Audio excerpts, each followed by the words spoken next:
Hi சின்னசுங்களா பெருசுங்களா எல்லாம் எப்படி இருக்குங்க பாருங்கள். காலையிலே மழை பயங்கரமாக மழை பெஞ்சிட்டு இருக்குது. இப்போ டைம் 6 மணி தாங்க. பாருங்கள் மசம் தான் இருக்குது.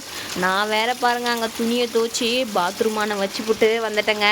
வந்ததும் பால்கார் துணியை துவச்சி அழைச்சினோ இல்லையோ பால்கார் வந்துட்டாங்க. சரி பால்கார் வந்துட்டாங்களேன்னு மாட்டில் பாலை கறந்துட்டு அங்கே இருந்த சாணியெல்லாம் மாடு இருக்கிறது அந்த கொட்டாயில் தாங்க. கோமியும் பேஞ்சா கச்சன்னு ஆயிடுன்னு சொல்லிட்டு சாணியோட சேர்த்து வச்சா ரொம்பவே இதாகிடுன்னு சொல்லிட்டு மடன்னு மாட்டுக்கிட்ட இருந்த சாணியெல்லாம் வாரிட்டு மாட்டெல்லாம் பாருங்கள் மாட்டுக்கிட்ட ரொம்பவே பளிச்சுன்னு இருக்குது. என்னால் போய் மாட்டுக்கிட்ட காட்ட முடியாது.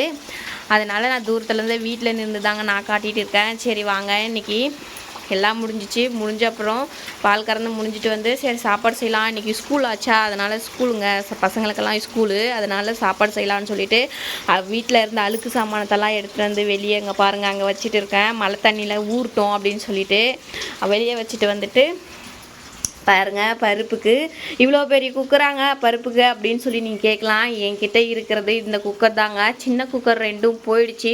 சரி இந்த ஒரு குக்கர் தான் இருக்குது. இந்த ஒரு குக்கரை வேணால் நம்ம ஏதாச்சும் பெருசாக செஞ்சால் யூஸ் பண்ணிக்கலாம் தான் நானும் பார்த்தேன். ஆனாலும் இருக்கிறது இது தாங்க. இது இருக்கிறத வச்சு அட்ஜஸ்ட் பண்ணிக்கலாம் அப்படின்னு சொல்லிட்டு இந்த குக்கர்லேயே பருப்பு சாம்பார் வைக்கலான்னு சொல்லிட்டு பருப்பு சாம்பாருக்கு விசில் விட்டுட்டேங்க. அப்புறம் சரி என்ன செய்யலான்னா தோசை செய்யலாம் அப்படின்னு சொல்லிட்டு தோசை மாவையும் பாருங்கள் எடுத்து வச்சுருக்கேன். மாவு எடுத்து வச்சுருக்கேன். இன்றைக்கி வேறு ஸ்கூலு மழை பேஞ்சிட்டே இருக்குது. பசங்களை ஸ்கூலுக்கு அனுப்பலாமா வேணாவானும் தெரியல. அப்புறம் சரிங்க வாங்க என்னோடய காலையில் வேலை துணியை துவச்சிட்டு மாட்டு சாணியெல்லாம் இது பண்ணிவிட்டு வீடெல்லாம் பாருங்கள் ஒரு வழியாக வீடெல்லாம் பெருக்கியாச்சு.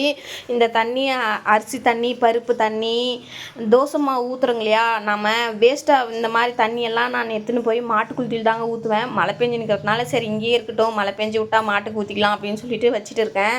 பாருங்கள் தம்பி பாப்பா அந்த மழையிலே வண்டியில் எப்படி வந்துட்டு இருக்காங்கன்ட்டு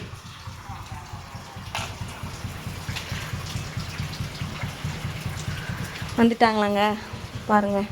ஓகே ஃப்ரெண்ட்ஸ் உங்களுக்கு பிடிச்சிருந்தா லைக் பண்ணி சப்ஸ்கிரைப் பண்ணி எங்களோட சேனலுக்கு சப்போர்ட் பண்ணுங்கள் ஃப்ரெண்ட்ஸ்.